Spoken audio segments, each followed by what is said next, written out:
Bah du coup, on s'est remis une tranche de foie gras, encore une. Hein. Oui. Et paf.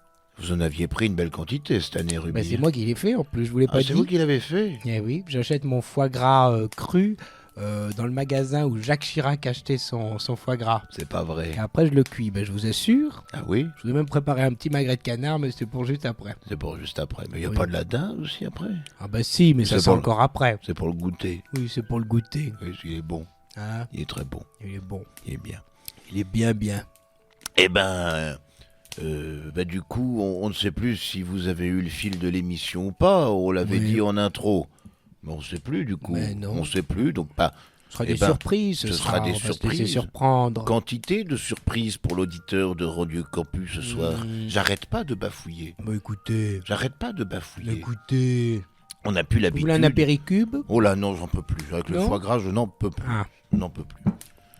Non, mais c'est qu'on n'a plus l'habitude. Hein. Ça fait quand même bientôt 6 mois. Hein, 6 mois, une demi-année. On est compte. Dis donc. Hein? Ça, c'est quelque chose. C'est quelque chose. 6 mois, c'est presque une grossesse. C'est presque une grossesse. C'est une petite grossesse. Oui. Voilà. Et bien, en parlant de grossesse, j'avoue que j'étais un peu jalouse de ne pas avoir de blog. Oui. Parce que, si vous ne le savez pas, chers auditeurs, Ruby a un blog. Ah oui, depuis de nombreuses années maintenant. Oui. Depuis l'invention d'Internet. Oui, très bien référencé. On y apprend des choses absolument incroyables.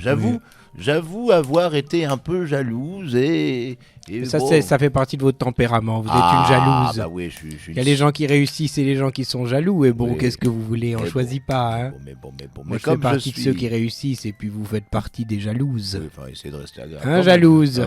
Écoutez, essayez de rester agréable quand même. Je suis très agréable, je vous le dis avec le sourire. Voilà. Hein, la jalouse. Oui.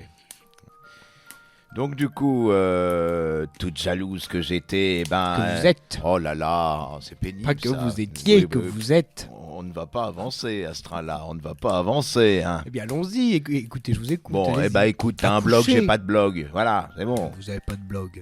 Mais vous avez d'autres choses. Voilà. Vous avez des qualités incroyables. J'espère bien. Vous êtes très bien maquillé, par exemple. Par exemple. Alors très ça, les auditeurs ne peuvent pas le savoir, mais...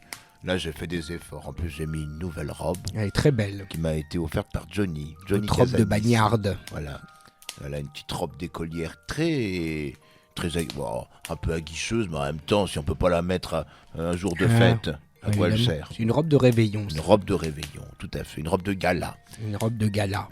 Va bene, je disais, toi tu as un blog, moi j'ai pas de blog. Alors qu'est-ce que j'ai fait?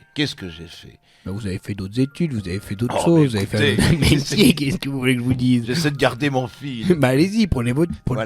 Donc comme j'avais pas de blog, j'avais aussi envie de faire une étude un peu sociologique. Oui. Et du coup, qu'est-ce que j'ai fait? Je me suis mis à côté d'une boîte à lettres. Et puis à chaque fois que je voyais un gamin qui mettait une lettre dans la boîte aux lettres, je l'ai piqué.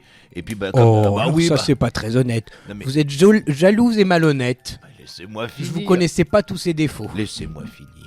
Parce que ce qui m'intéresse... Finissez la jalouse. Oh là là, mais c'est terrible ça. Mais reprenez du foie gras et taisez-vous un peu. Taisez-vous. Enfin. Je vais bouffer mes apéricubes aux tomates séchées. Voilà, vos préférés. Trop sucrés. Trop sucrés. Et donc j'ai pu récolter comme ça un petit chapelet de lettres d'enfants pour le Père Noël. Et je vous ai fait un petit florilège. Très bien. Voilà. Pour qu'on sache un peu quelle est la tendance de cette année, imaginons. Votre enfant vous a pas fait de lettres. Vous êtes parent. Qu'est-ce qu'il faut donc demander au Père Noël? Bon, après, ils connaissent leurs gosses, souvent, les gens. Ils peuvent deviner. Non, Puis il y a des cadeaux qui font toujours plaisir à des enfants. Un animal. Ça fait toujours plaisir à un enfant. Oui, mais ça, c'est parce que vous avez votre Johnny. Oui, mais tous les enfants aiment les animaux. Non, vous ne pensez pas? Oui, si, ça fait sens. Alors. Ça fait sens. Bon, du coup, je fais quoi avec mes lettres maintenant que je les ai piquées aux gamins? Je les lis ou je les lis pas? Lisez-les. Ça sert à quelque chose, après ça va finir à la poubelle. Alors. Ça va finir à la poubelle. Qui va les lire quand ce sera à la poubelle? Écoutez. Pas peut-être la femme de ménage qui cherche, c'est pas 2-3 trucs de alors, poubelle, mais... Oui, je la soupçonne. Ouais. Je lui trouve le regard malhonnête, à elle aussi. Oui. Sournoise. Oui. Oui. Oui. Laissez pas traîner un billet ou quelque chose. Oh là là. J'avais laissé traîner 10 balles. Impossible de remettre la main dessus. Oui. Je lui ai demandé, elle m'a dit non, c'est pas moi. Oui. Je voyais bien dans son regard que c'était elle. Le regard fuyant. Son regard de voleuse. Oui. Hein? Oui. Voleuse. Ses petits yeux sournois. Voilà. Ouais. Voilà. Qu'est-ce que la jalousie à côté Oula. du vol? Oh là là. Hein? De Vous pas êtes un grand-chose. ange à Ah côté oui. d'elle. Oui, oui. À côté de cette voleuse. Tout à fait.